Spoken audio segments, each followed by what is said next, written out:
man, am I glad to see you. You know, I was thinking recently, we being a children's entertainment restaurant, I think the company should branch into toys.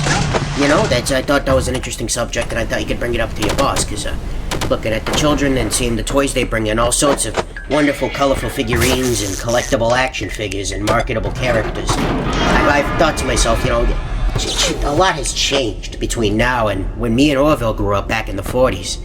See, back then, safety standards were subpar.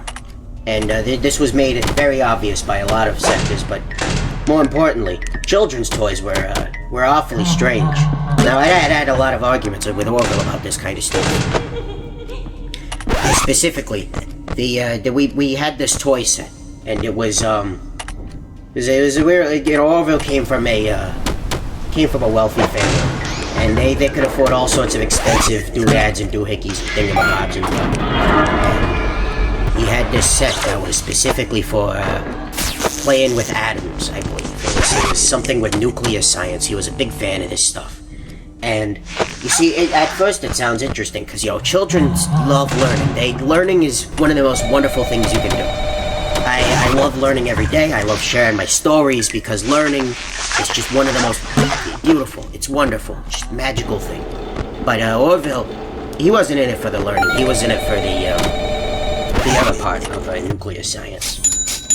Making the explosions and all those things. So, he bought this, his parents bought him this set, and we'd been playing with it in his backyard at the mansion, and he was sitting, you know, looking at it. He was like, "Hey, Orville." I'm sorry. He was like, hey, Hippo, look at this, check this out. And he showed me, and he put I believe it was some blue rock, and he put it up to another one, and it created this this beautiful, bright blue. And we thought, you know, at first it was wonderful, and then we fell deathly ill. And it turns out, a couple weeks later, after we'd already played with the toy over and over again, the toy had been recalled because the scientists up at the stop had discovered that radiation isn't safe.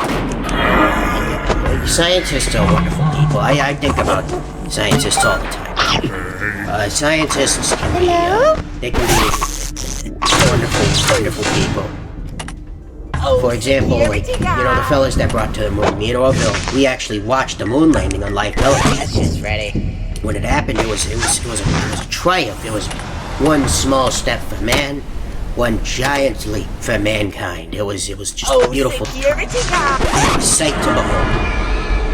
And, you know, Orville thought he's always been a bit of a skeptic. He told me, you know, they're just doing this so they can beat the Russians. They were trying to tell the Russians, yeah, we won. And I told him, you know, Orville, you're kind of a negative Nancy. You're not really, like everything I've ever told you, you've always had some kind of skeptic to it, and it's